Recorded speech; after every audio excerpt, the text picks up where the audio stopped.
Our protagonist died with a jammed gun in his hands and bullets in his chest, slaughtered on the same battlefield he once called home.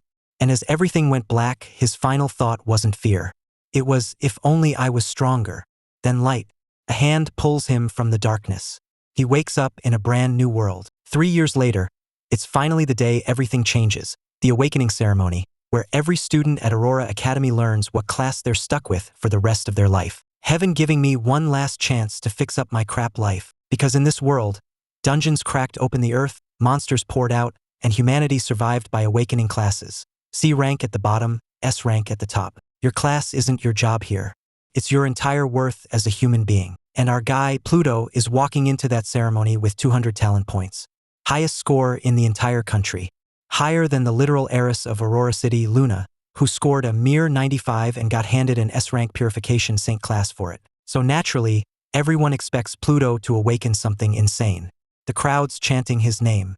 Instructors are already fantasizing about him joining Azure Dragon Guild, the single most powerful military guild in the nation, guaranteed if he pulls an S-rank. Every professor's wet dream. Big flash of light, everyone gasps. The system window resolves. Necromancer. Dead silence.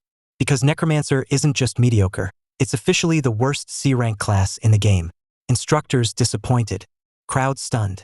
And Pluto's internally spiraling. Of all classes, this is what 200 talent points gets me?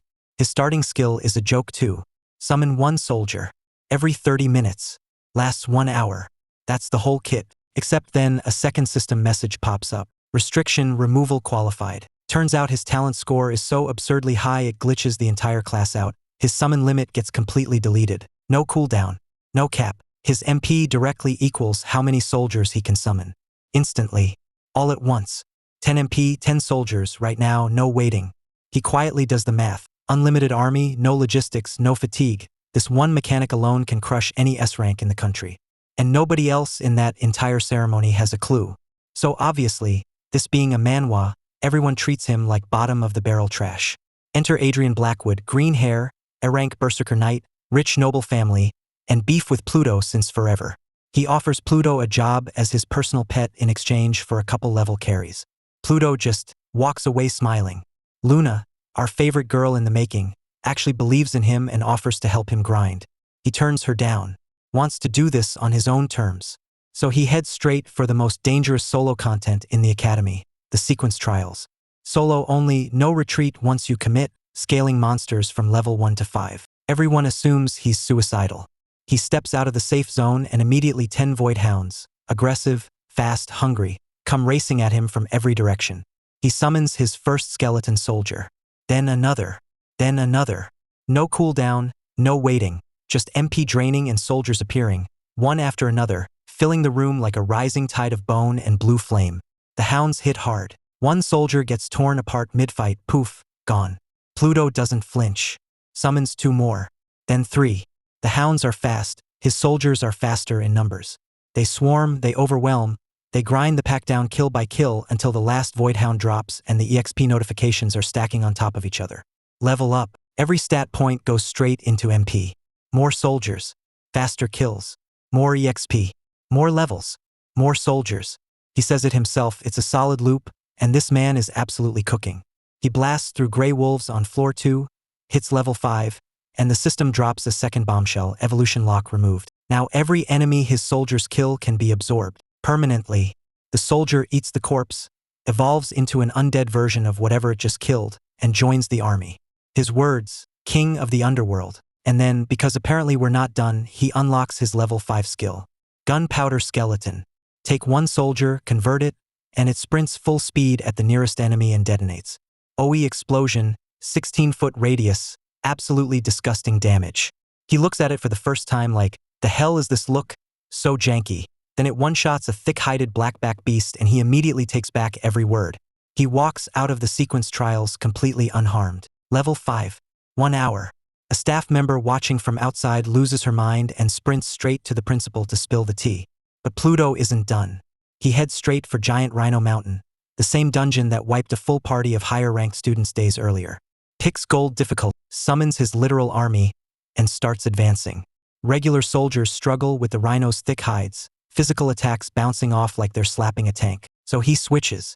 converts soldier after soldier into gunpowder skeletons and starts cooking rhinos alive from the inside out. EXP doubles the second he swaps strategy. He hits level 6 mid-run and doesn't even stop walking. Then, the boss room.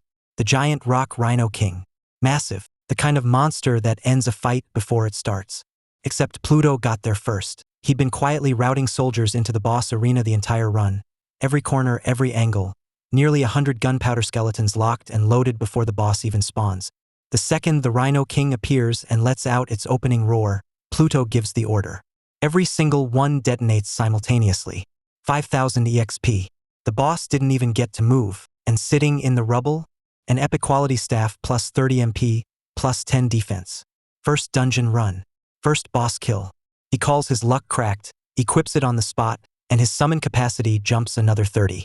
We're getting into Empire level summons now. Before he can run it back, the same creepy guy who tried to make him a pet blocks his path. Smirking.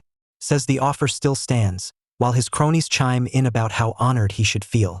Pluto shoots them a glare cold enough to freeze hell over and tells them to kick rocks. He runs the dungeon 2 more times that day just to burn his daily clears, taunting the boss on the second run like it owes him money. By now, the Academy staff are starting to connect the dots that this kid might be, actually strong. Which brings us to the rookie professional test. Azure Dragon Guild is personally scouting talent, top 5 get guild backing, and number 1 gets epic quality gear. The whole thing is proctored by Elder Aaron Crowley. Level 75, Vice Chairman of Azure Dragon Guild. Nicknamed the Inexhaustible Fountain because his mana basically never runs out. The students are hyping this man up like he's a raid boss. The rules. Every student gets locked in a room where Crowley personally spawns endless waves of bronze soldiers. 1 kill, 1 point. 30 minutes on the clock. And of course, the A-rank loser is out here talking mad crazy about our boy. So Pluto does something nobody expected. He challenges Adrian directly. Bets him on who scores higher. Loser crawls on the floor and barks like a dog in front of the entire school. Adrian, laughing his head off, agrees instantly. Easiest win of his life, surely. Test starts. Pluto walks into his room and bronze soldiers, armored, disciplined, Crowley's own personal summons, start flooding in. He doesn't blink. His necromantic soldiers pour out to meet them, trading 2-on-1 against every bronze that enters, cutting them down clean. Crowley notices from outside, someone's already cleared 5 soldiers. He ramps up the numbers. Pluto handles the bigger wave just as easily. Crowley ramps it again, this time personally pouring power into Pluto's room specifically, trying to find where this kid's ceiling actually is. The score climbs. 15. 20.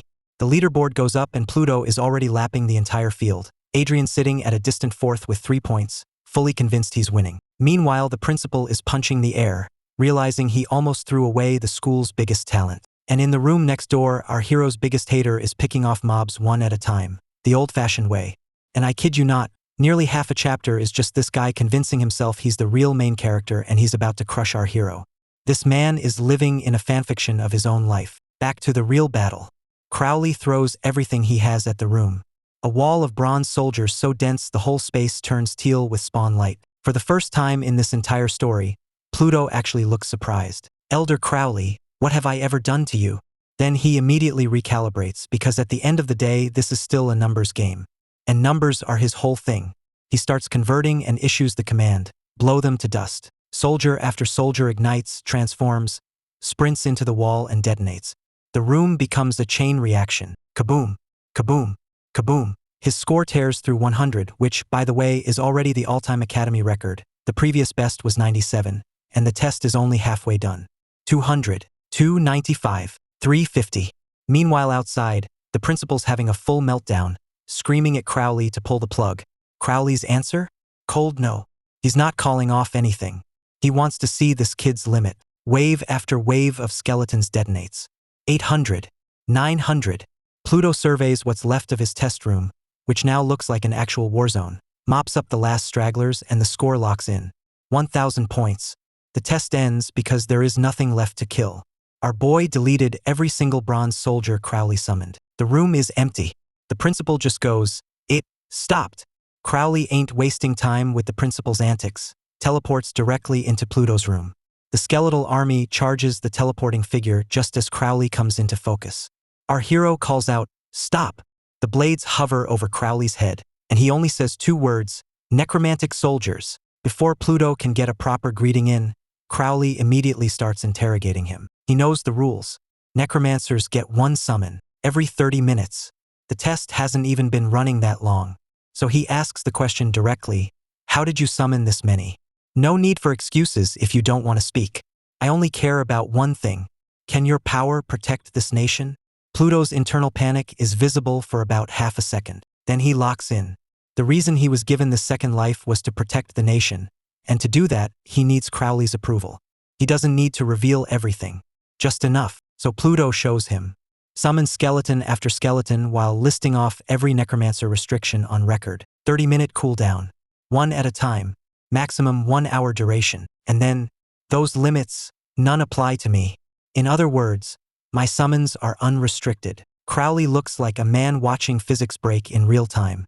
An army with no cooldown, no cap, no fatigue, no supply lines, no logistics. One person commanding an endless, relentless legion for as long as his MP holds. He says it himself, Pluto isn't just some promising rookie. He's on another level entirely. He doesn't even bother going through the academy. Decides on the spot he's taking this straight to the actual chairman of Azure Dragon Guild. But before he teleports off, he reaches into his robes and pulls out a small gold key. Blessing Rift. Heard of it? Scales to your level. Random mob types. EXP that makes the sequence trials look like a tutorial. Drops better than any standard dungeon. And the key has a 0.1% drop rate from normal dungeons, meaning almost nobody on the planet has one. Crowley just hands it to him. For free. Pluto can barely form words, and our hero's new sensei teleports out like it was nothing. Test wraps. Everyone assembles on the playground, comparing kill counts. 15, 7, embarrassingly low numbers, while Adrian stalks through the crowd hunting for Pluto. He finds him, grabs him by the collar. So, ready to bark for the whole school. Pluto stands there completely still. The confidence of a man who's already seen the ending of this movie. Rankings start. 5th place, Tristan Ashcroft, 39 points. The crowd immediately loses it, because 39 only gets you 5th. 4th place, Adrian Blackwood, 41 points. Adrian instantly turns to Pluto, grinning. Hear that, big shot? Time to hit the floor and bark. Pluto, completely unbothered. It's not finished yet. 3rd place, Luna Veermont, 77 points. The healer girl who somehow outfragged nearly every fighter in the school. 2nd place, Colin Lancaster, 95 points. An actual combat S rank, and he is furious. I'm combat S rank and only 2nd. Who's first? The announcer holds up the screen. Pluto, 1,000 points. Dead silence. Then the crowd absolutely erupts. The academy record was 97. This man dropped 1,000. Colin starts doing live math and has a quiet breakdown. 33 kills per minute minimum from a C rank. So what does that make his S rank? Luna just stares. He's something else entirely. And Adrian's face collapses in real time. Pluto turns to him, completely calm. There. You lost the bet. Adrian immediately tries to weasel out. Screams it's impossible. A C rank can't do this. Something must be wrong. And the crowd, who have clearly been waiting years for this exact moment, turns on him instantly. Abet's abet. Everyone knew the stakes. And Pluto, instead of making him go through with the humiliation, just looks at him and says, I won't waste breath on trash like you. Stay out of my sight. And walks away, which is somehow worse. Adrian has a complete meltdown, screaming that he's going to surpass him and make him suffer. When he screams, I'll kill you, our boy unleashes a small amount of his aura.